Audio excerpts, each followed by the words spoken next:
I apologize that I only speak English, so you'll have to ask me questions if you didn't understand what I said or if I talked too fast through something. Agile is one of those things that we hear a lot about, right? It's the new thing, it's hip, like lots of projects are starting to use it, lots of organizations are moving towards it. Everybody should be adopting it for every project that you do because you will see all this great success out of it. That's what we hear, right? Yeah, smiling under his hand. Mm-hmm. Right, it's a lot of hyperbole, a lot of hype about it. And then we try it, and we're not seeing 400% improvement that Ken Schwaber says we're going to get. We're not seeing 400, 200% improvement that you hear about on these reports. Why? What's causing us to not see these kinds of huge... Are they lying? I find that hard to believe myself, because I know a lot of these people, right? And they're honest people. They're not going to be lying to me about this. Are they exaggerating?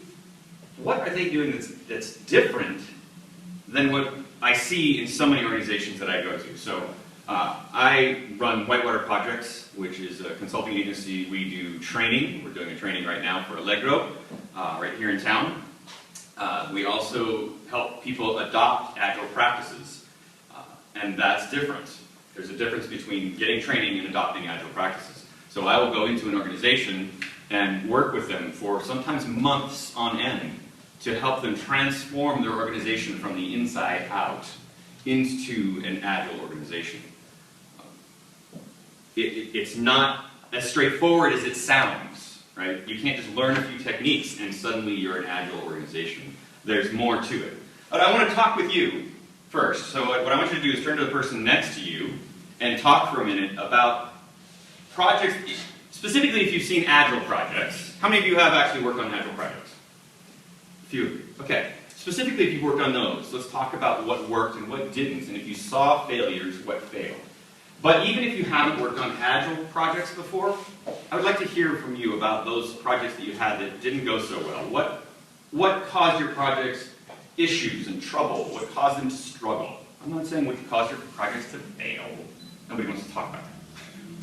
But what caused you challenges, okay? So take a minute, turn to somebody next to you and talk about it, and then I'm going to ask you to share out with the rest of us, okay? I do that so that you can share in Polish, and then I'm going to have you share in English so I understand what you're telling me.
Zależy jaka jest relacja z klientem. Zależy jaka jest. Jeśli nikt jest nowy i się zgodzi, oczywiście wiadomo, ktoś musi za to zapłacić. Godzin, cały dzień, nie wiem, to za projekty.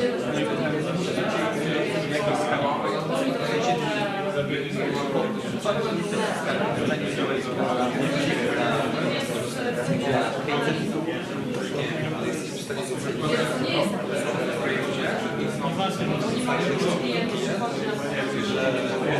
wymagania mogą być pojedziemy do domu z całymi wymaganiami, zrobimy sobie dwa sklepy, ocenimy to, damy widełki,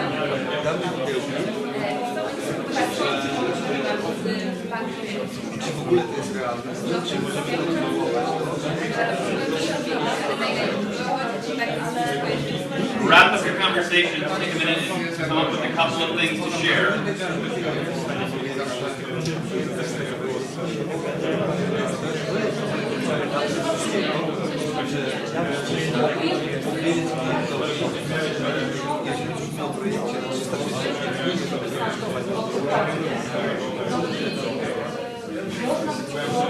Możemy dać wysyłki, jeżeli mamy doświadczenie w agile'u,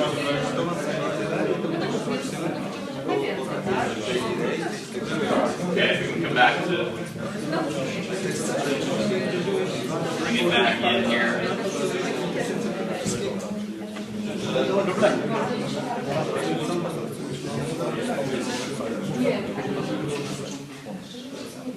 So help me out.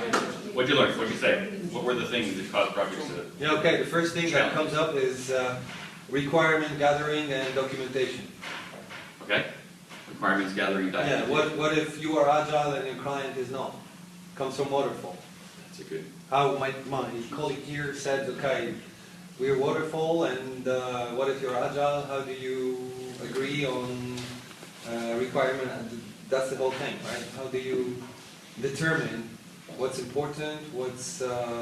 How do you get home with a set of requirements? We can actually tell the client this is going to cost so much. That's the deadline. That's the scope, and is it doable or it's not? Dealing with requirements, Requirement gathering, contracting, and all of that. essentially it is. Yeah. What else? What other issues that people deal with?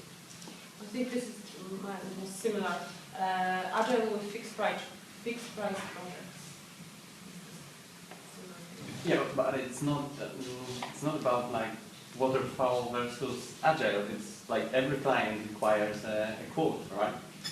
Or at least a range you can come up without having a quote there. And yeah. What other challenges have you seen on projects?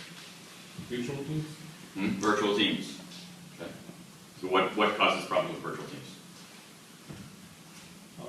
Well, it's difficult to get people working one thing because we're located in several sites, especially if there are different time zones. Communication becomes difficult, collaboration. What else? Three of us represent IT. So to answer the other things which were mentioned already, we realize that usually the projects which are called IT projects, there are in fact business projects, and the organizations in many cases is not conscious about it, and it's just like okay, so do it, and IT is in charge, but we have no competency to influence other departments. So when the project goes on, the organization comes to the idea that, wow, it's looking challenging than it looks at the beginning. So in many cases... So communicating with the organization, understanding the challenges that you have with the project, communicating that around, getting communication and collaboration with people. The consciousness about the scope and the scale of the challenge. Right, because they're looking at here at the product that you're selling as your primary service, and you're just a support service back here. Take care of it, please. Yeah. Right? Your support service. What else? What challenges did you guys come up with? Irrational customers. Irrational customers. I've never had an irrational customer. No, wait, I've never had a rational customer. Talking about the customer who says, okay, we want a fixed price and fixed scope. But you know, we heard about agile, so why don't we have planning meetings and everything each week? So we do it, and then after a few weeks they say, okay, but we're not going to do the whole scope. And we say, well, you asked for agile working and you want to do some scope that is fixed price, so we're not going to work agile with you, so we want to do this, and that on the planning. because this is not in the scope you pay for. But we are working agile with a fixed price.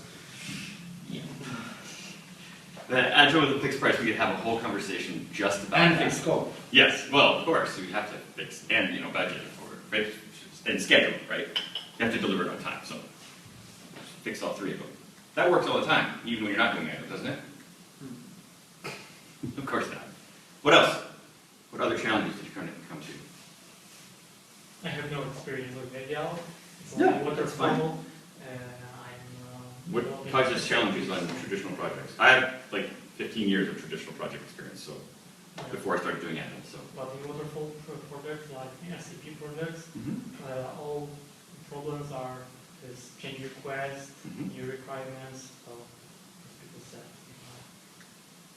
But challenges on those kinds of projects still exist, right? Dealing with customers that have unreasonable requests, trying to get the sponsors to agree on the scope, trying to figure out what kind of contracting we're going to do, all of these things, right? So from what I heard, I would say we maybe have 4 or 5 that I would have hold in this hand, and maybe 2 that are in this hand. What are these hands? This hand is things that are soft skills, right?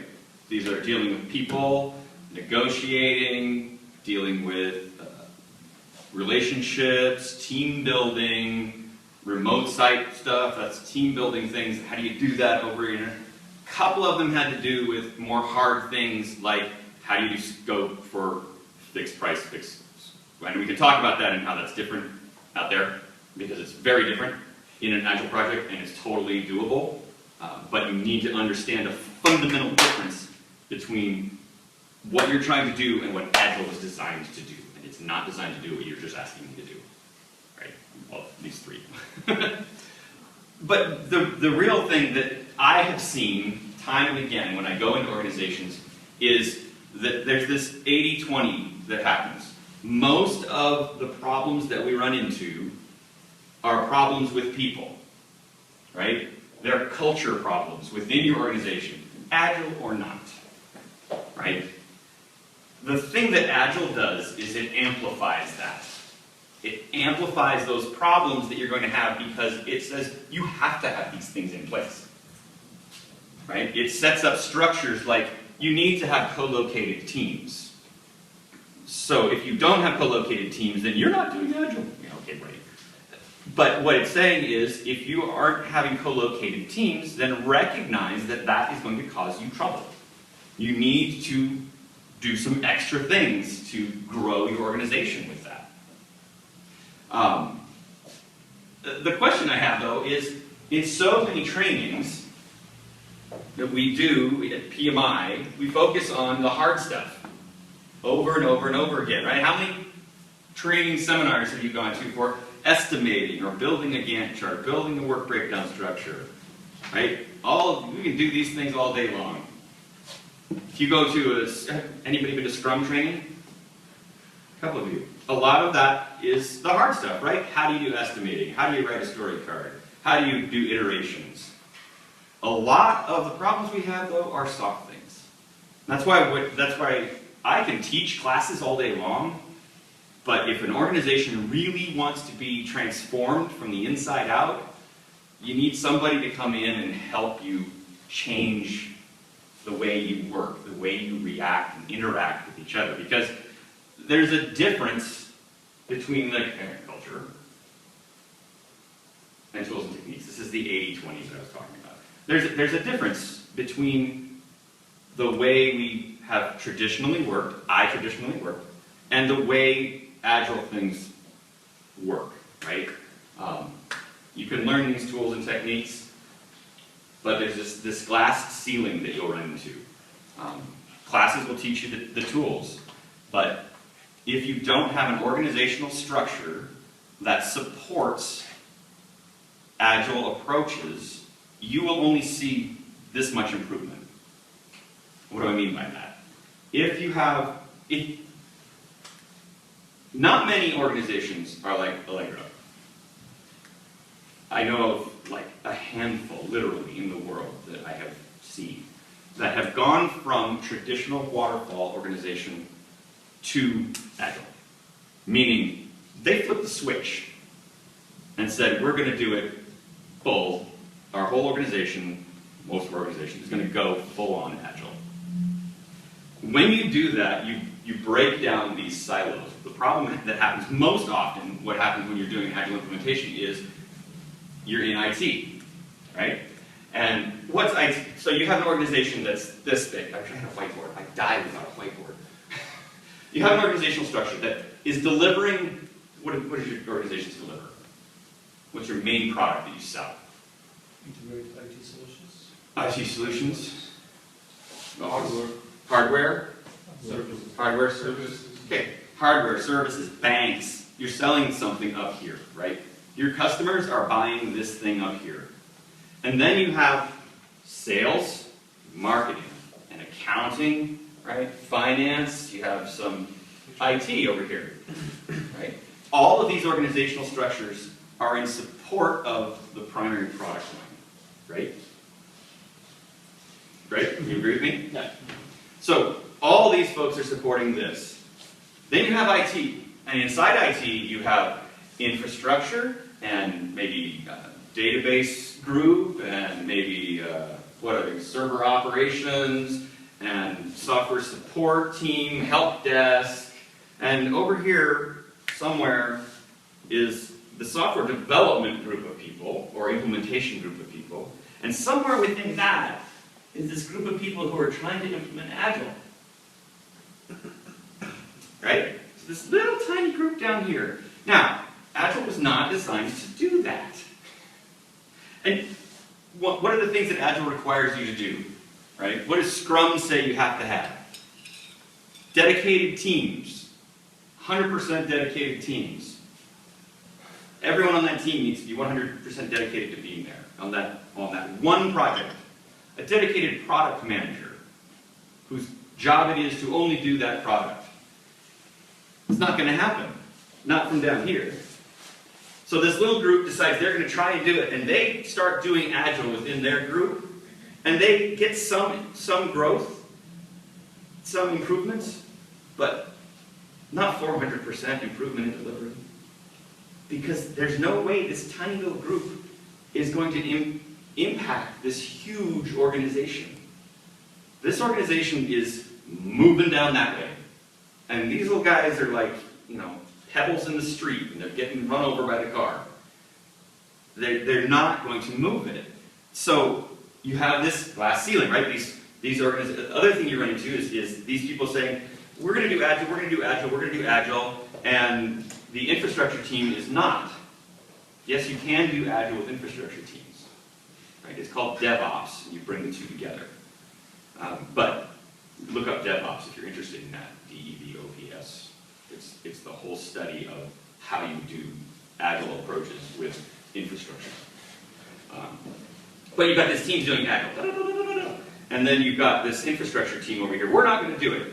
And then they boil it up to their managers, and the managers, it just stops right there. Because this person has their world that they've built up, right? Their little fiefdom, their kingdom, and this person has their little kingdom, and we're not going to fight here. Right? We're not going to allow this to go over that wall. If you really want your Agile implementation or your lean implementation to be successful, it's got to start up here. It's got to start with your executive management. Right?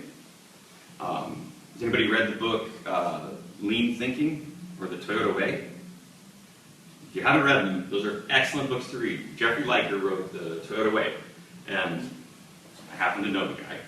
And we were talking about lean implementation. It's actually on my website, if you're interested. This is on the interview with him that I did on lean implementations. What does it take to implement lean? He says, every time we go in, we know that if this implementation is going to be successful, it has to start with management. Because only then is it going to come down and be supported, right? Who can break these silos? Not these people down here in the software development, some half of the software development department, right? It has to be an over-the-top kind of approach to that. So what are some of the things that I mean when I talk about Agile culture? You could look at the Agile Manifesto. You've probably read the Agile Manifesto. If you haven't, it's a good read. It's about that long.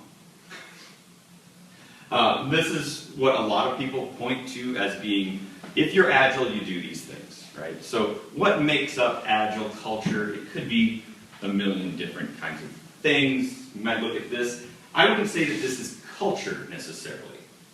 These are values, some of the things that we look at, some of the things that we do, but it's not necessarily the culture of an Agile organization. There's also the 12 principles. So if you go to agilemanifesto.org, you scroll down a little bit and click on, there's principles that back it up. These are the 12 principles. And you can derive some things out of there that might be Agile culture, but these are more principles. I would look maybe to something like the values of Lean and XP and Scrum. These kind of give me a better flavor, I think, of if I was to create the perfect culture that was going to support this and give me that 400% increase. And I believe you can get that 400% increase in organizations. I've seen organizations make huge leaps beyond what you could ever imagine. Right? I worked with a state government organization. They were working on one project when I came in. We did 2 pilots with their teams. They had it planned. This original project, they planned it traditionally, right? Waterfall. And it was about 2 years for them to deliver their product on this iPhone app, web app. Went in, I coached them on, did the basic training on Scrum and Agile, and then I coached them through, okay, let's do this, let's kind of work through as we're doing it, what do you need to do? And they were able to deliver the 2-year, right, their 2 years, they were going to have their first delivery 8 months. They did their first delivery. Right? Huge increase in productivity. That team rocks. They have completed now all the delivery for that in less than a year, what was supposed to take 2, right? And they have a much better product than they had ever thought they were going to have before. And I think the best thing is they were doing a demo. They were taking the thing out and doing a show and tell for some of their constituents that were going to use this tool and web. And after they did their demo, and that was fine. And people were like, okay, well, I want to talk with you after. What is different? One of the people said to them, what are you doing different? Like, what do you mean? It's like, I have never seen anyone on the edge of go live as happy as you guys are. What are you doing? And they explained to them a little bit about the Agile process and that they've been delivering working software every 2 weeks for 7 months. There's no question in their mind that this thing's going to work, right? It's been working for 7 months, just little bit, right? But that, I think, that's one of the best things that you can get out of implementing some of these Agile practices is, why are you so happy? That's good. That's good stuff. So these are the kind of values that I see, right? You have to have an organization that supports these. If you don't have an organizational structure, an organizational culture that supports, right, openness or courage, right down here. XP and Scrum both have courage as one of their fundamental values. What do I mean by courage? I mean courage like you're the CEO and I have to have the courage to be able to come to you and say, sorry, it's not going to make it.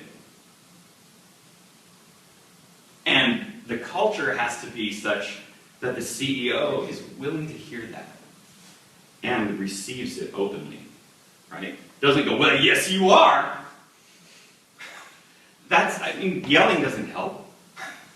It's not going to make anybody work faster. I've worked on many, many, many Agile projects, and it's so peaceful as a project manager to be able to say, and this was a large, it was a 2-year project for a health insurance company, and it was federally mandated. So if we didn't make our go live, there was a federal fine of $1 per covered person per day. We had 4 million members. You're not missing that deadline, Joseph. Okay, I mean, this is a line in the sand. You cannot miss this deadline. Fixed schedule.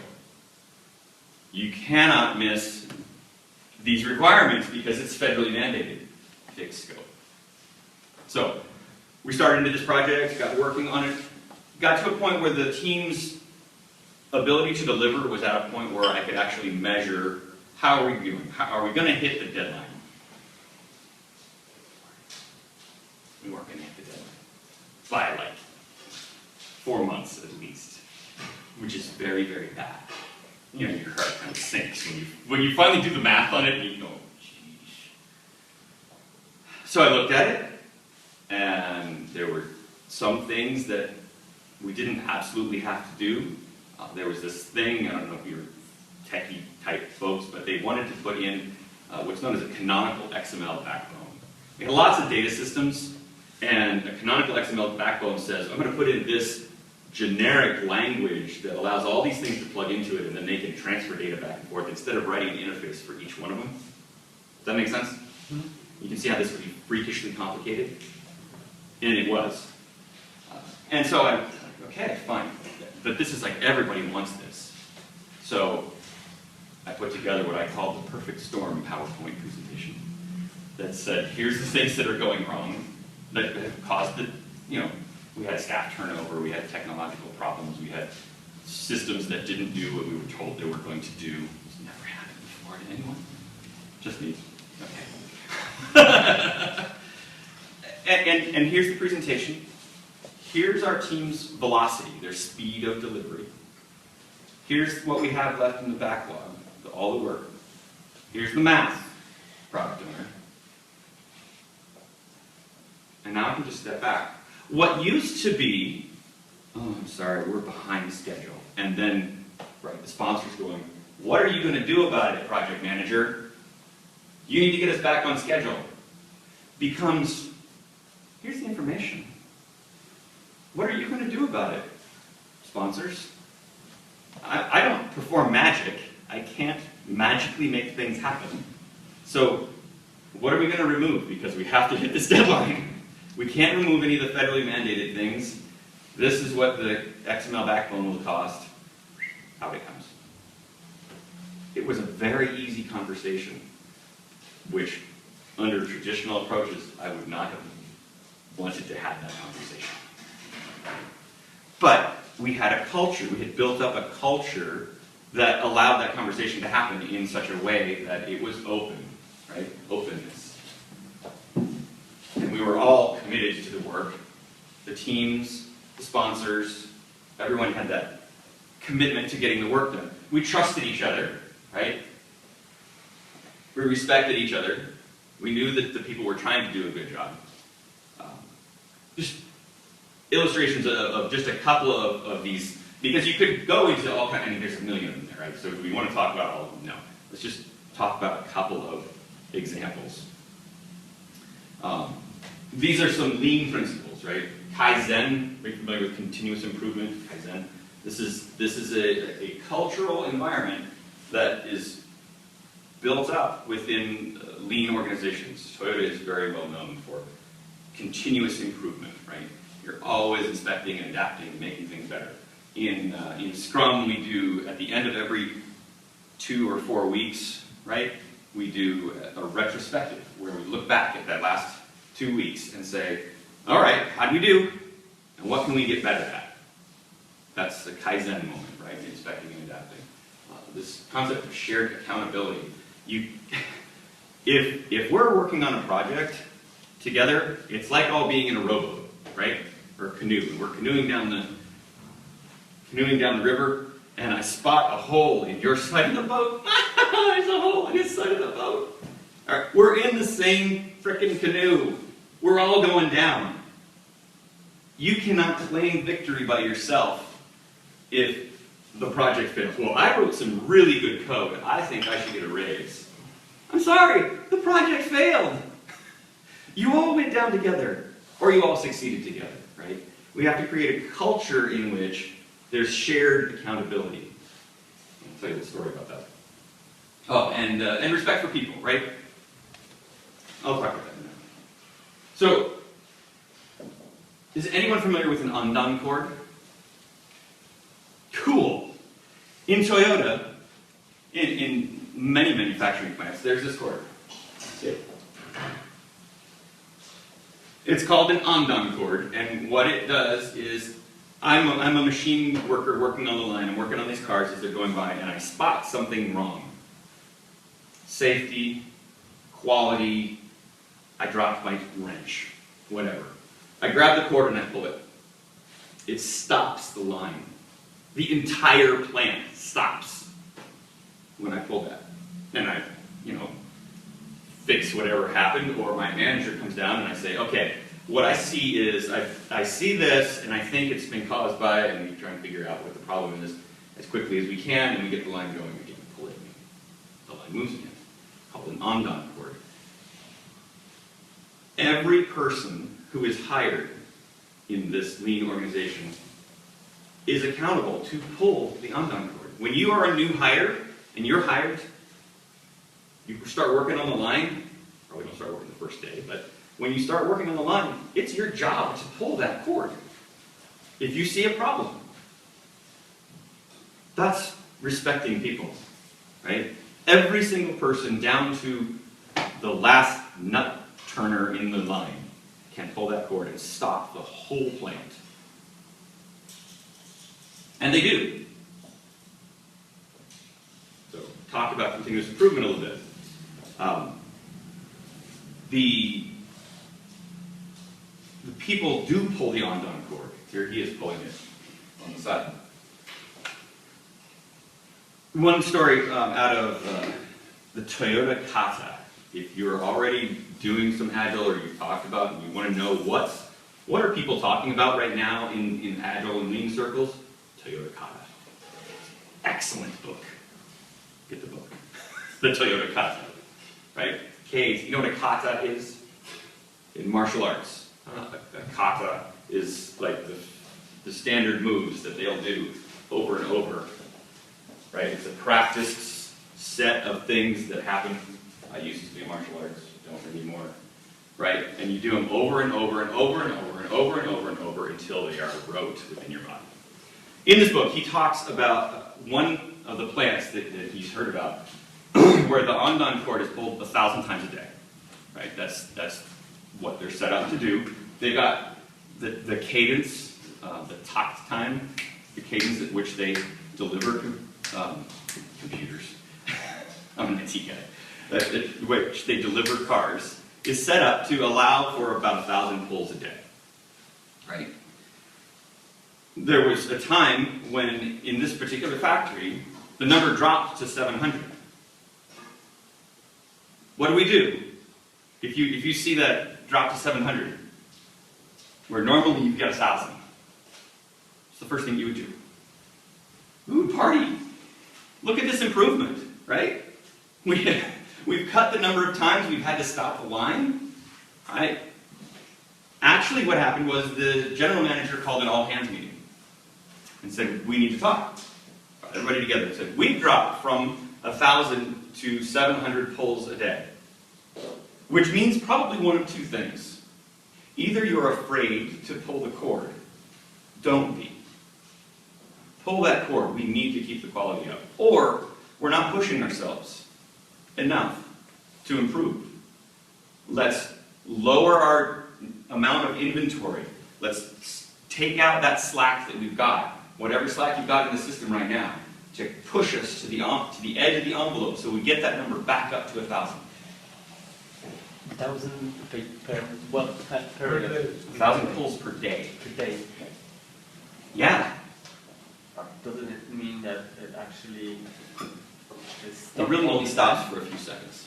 few seconds? Yeah. I mean, you pull a cord, you grab your wrench. You pull a cord, there's a door that's out of place, and you put it back in. The long ones, there's a few of those, but they're more rare. Right? When you've got people pulling it every day, the system's going to run pretty smoothly. because you have continuously improved that system every single day. You have it's so ingrained in your soul that it's part of your culture, right? It's a culture. Our culture would say, get the number of poles down so that we get this thing moving through, right? It tells a story of a manager of some other Detroit auto factory when there was some Toyota guy there going, well, our department moves, or our factory moves all day long without stopping once. And the Toyota guy's like, I guess all your people must be perfect. Right? The cultural difference, right? To create a culture where improvement is the norm, right? Get the number of problem identifications up, because that means you're pushing yourself to your edge, right? If you ski, if you ski like all day and you never fall down, are you pushing yourself? No, you're just taking it easy, which is fine some days. But if you really want to get better, you push yourself to the edge of going down, right? That's what they're talking about doing. In addition, the concept, it's not a sexist term, man machine, person and machine. It's out of Toyota, the Toyota Yellow Book. The idea is the people aren't the problem, right? This is kind of getting back to the last one of respecting people. The people are not the problem in your system, right? If you have a system that creates, say you're making software, because it's an easy one for me to give you an analogy for, or cars, and you're creating 500 defects for every 2,000 lines of code, right? You have a system that is optimized to create 500 defects for every 200 lines of code. Not that accidentally allows, your system is optimized to make 500 defects. It's kind of a weird concept. It's not that people are screwing up. The people are not the problem. Toyota, they never blame the person. If you start blaming the people, how many times do you think you're going to have that cord pulled? Not many, right? The concept is be hard on the process and soft on the people, soft on the operator. Here's a very simple thing that you can do to start not continuous improvement. This one's from the last one, actually. To focus on people and value people. I still do it because I had many years as a traditional project manager, and I use this language that came out of my mouth. We need to get another resource. What do I mean by that? Should be a person. We need another person. This is a resource, folks. That is a person. He's not a resource. He's a human being. Right? Don't call them resources. Value people, and you will increase your productivity. You'll create an environment that it's possible to increase your productivity. Accountability. This is not just accountable like you're accountable for the success of this project. I'm talking about that shared accountability where I'm not laughing at the hole in your side of the boat. Right? These organizational silos that we were talking about earlier, that's not shared accountability. When I can develop the requirements and throw them over the wall, I hit the blackout button, throw them over the wall at the next group, and they have to catch it and do something with it, that's not shared accountability, right? And it gets down the line, and here's what happens, right? Traditional projects, it gets down the line to the end, and then you go live, and something goes wrong, and whose fault is it? It's the project manager, right? You're the one that stands in front of the CEO and takes the heat, aren't you? When it should be the whole team. We are all involved in this. It's a shared accountability. Working at Expedia, not to throw them under the bus, but They had this in spades. This organization didn't, and they're like, okay, teach us Scrum, Joseph. Okay, so we teach you Scrum. Here it is. And oh, by the way, you're all responsible for this thing. Okay, but over here are my product owners with their back to the team, right? And over here is my team not paying attention to the product. They don't listen to each other, and they weren't, right? And I'll be darned if I could get them to talk to each other as a team, right? There was always a certain amount of animosity between them, and they didn't succeed with that. There was these people I just talked to last week, just a one-day coaching thing with them up in Norway.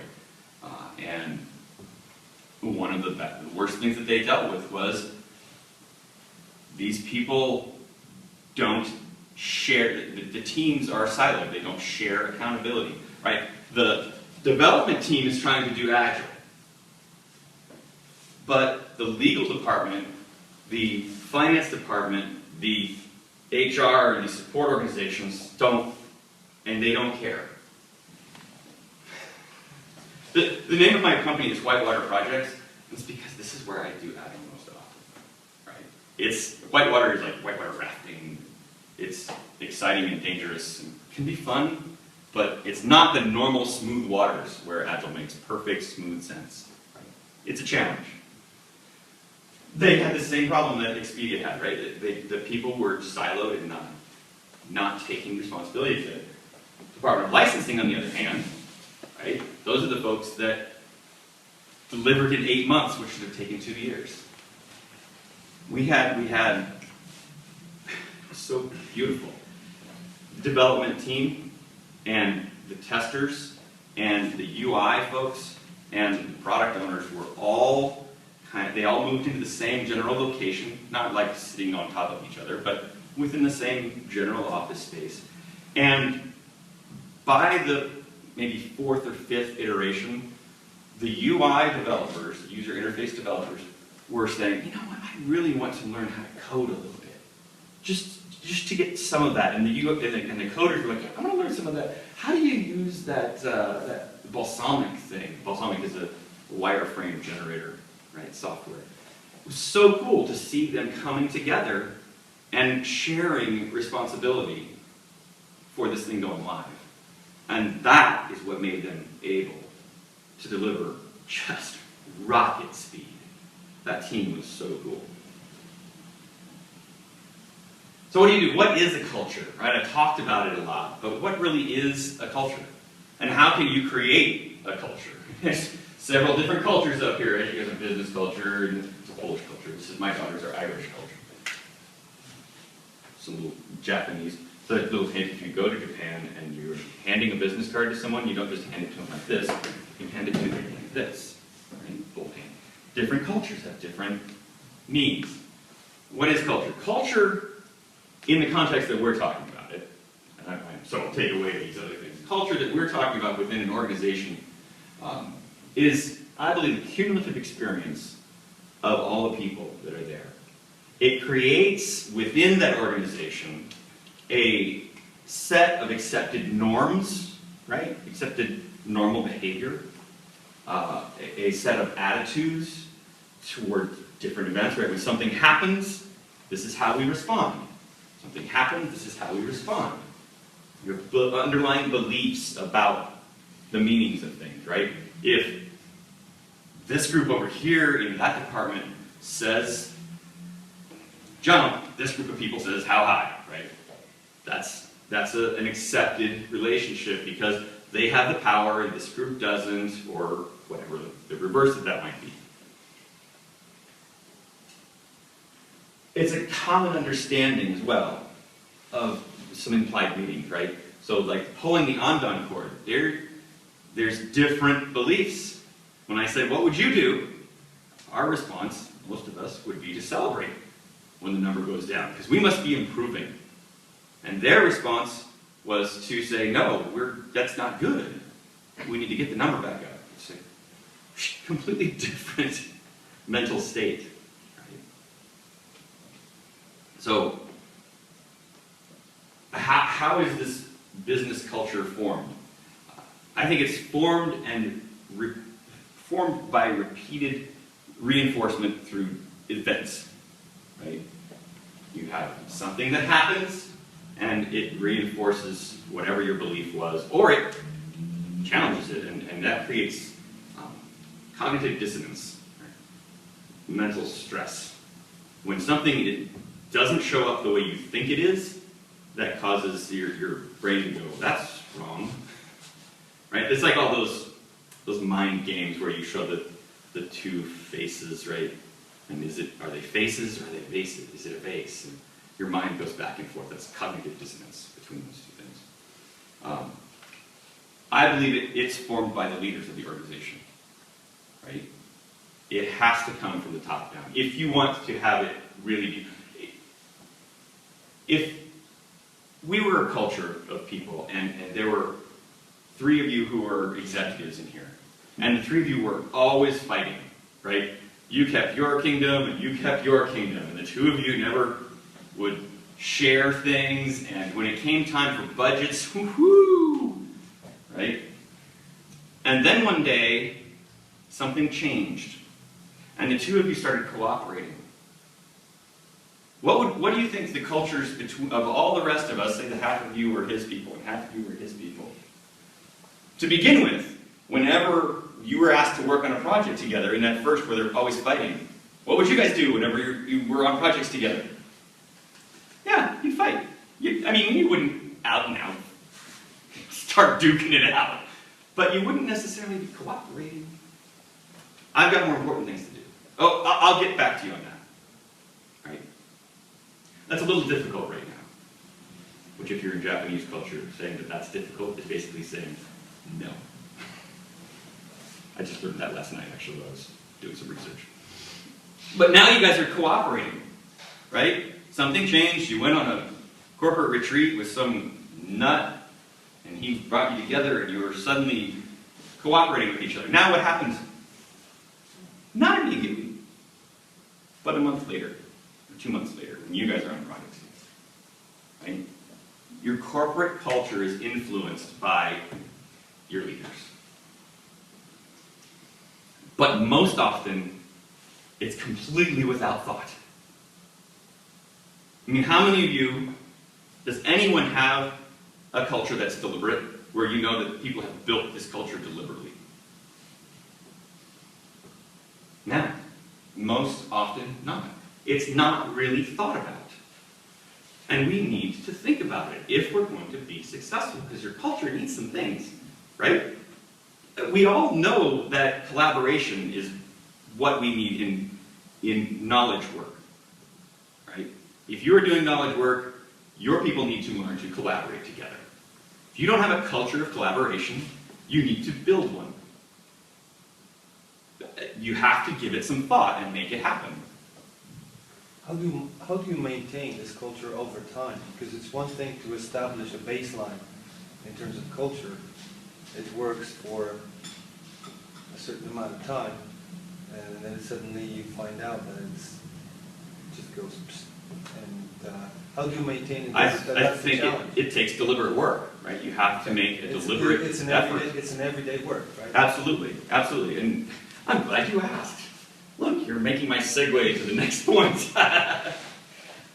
So, this is how you form a culture. This is how culture is formed, I believe, and based on research I've done. It all comes out of your thoughts, right? Your actions stem from your thoughts. Thoughts lead to feelings. You think certain things, and you feel certain things. I think that person is always trying to cheat me, and therefore I feel like they're going to cheat me. Feelings lead to actions. If you think and feel something, your actions follow.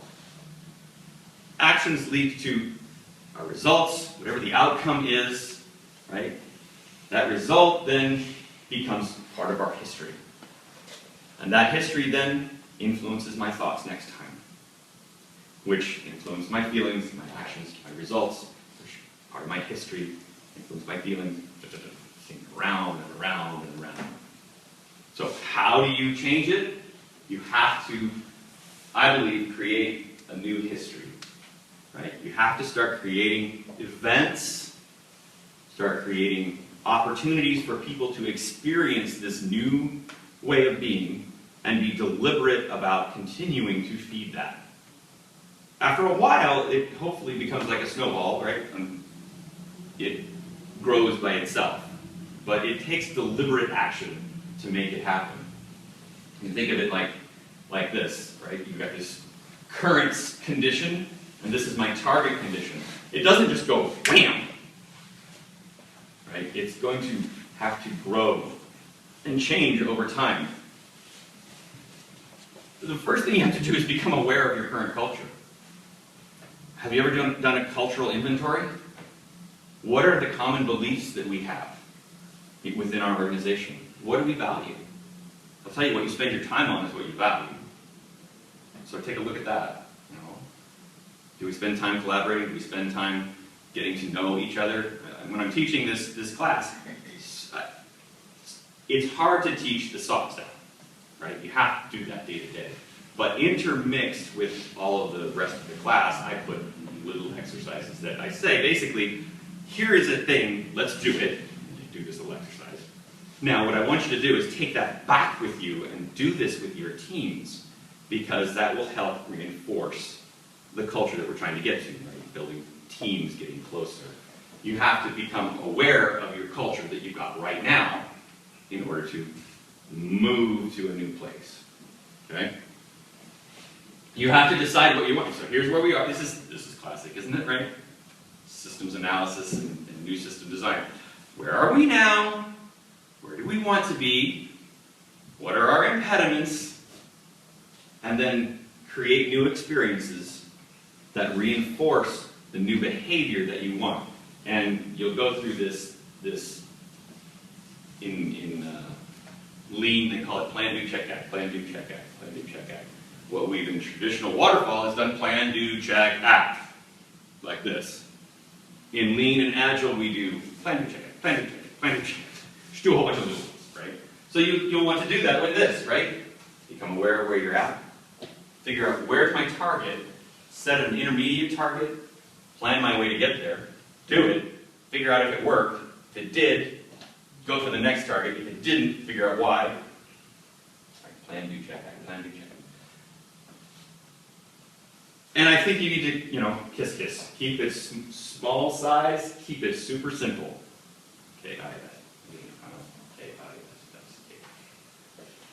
Because if you're trying to do it all at once, you'll never do anything, right? Trying to boil the ocean, it's not going to work. You need to, okay, we're going to work on building teams. We're going to work on cross-team collaboration now. We're going to work on whatever the next thing is that you want to do, but you need to figure out what those things are, and as an organization, figure out how you're going to move from your current condition to your new target condition. So, look at that. Just about 60 minutes. Not a whole lot of questions, though. We'll get them here at the end. I believe, and I hope you agree with me now, that Agile and Lean, and really any project culture, is 80-20. 80% of your success is your culture. If you have a culture that supports success, that supports collaboration, that supports these values that grow your organization, then you're going to be a successful organization. That the culture is a cumulative experience of all your people, and we need to change that, often unplanned. We need to create these new experiences to change that culture. If there's one takeaway, it's that your culture should be deliberate. Right? Go back to your office. Today's only Tuesday. Tomorrow morning, before everybody else gets there, kind of do a mental inventory. What are the values here? If I was to state the values of our organization, what are they? I didn't do this slide because there was way too many, but I think I'll share it with you now. Yeah, here it is. This is just a few values that are common in Agile organizations and Lean organizations, right? Collaboration, commitment, continuous improvement, courage, shared accountability, openness, respect for people, focus, servant leadership, communication, purpose, feedback. I have accountability on there twice. It's important. But think about those kinds of things. Are these the values that your organization has? Or do we value separation? We value individuality. We value... Individuality is not bad by itself. But if it's to the exclusion of cooperation, then you're missing out. That's all I have to say. I can give these slides to you and you can post them up later if you want. But questions, thoughts?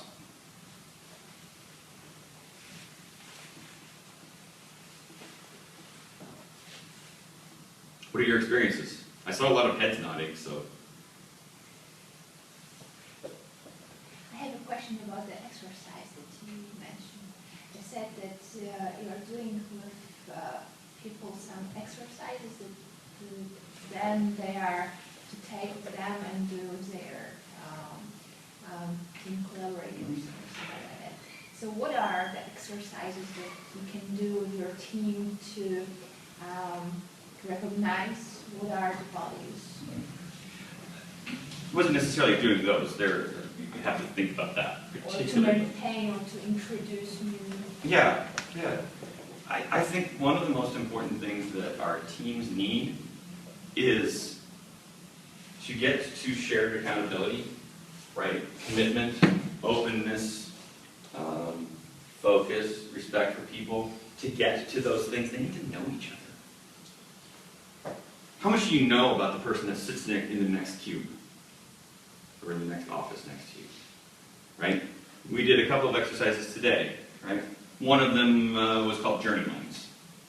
Very simple, very safe, personal sharing though, right? So I do a line on the middle of a piece of paper, and I put a little smiley face up here, a little kind of face in the middle, and a frowny face at the bottom, and I write myself on my own piece of paper a journey, right? From my first job till now, or from high school until now, my personal life, or this current job, the projects I've worked on for the past 9 months, whatever.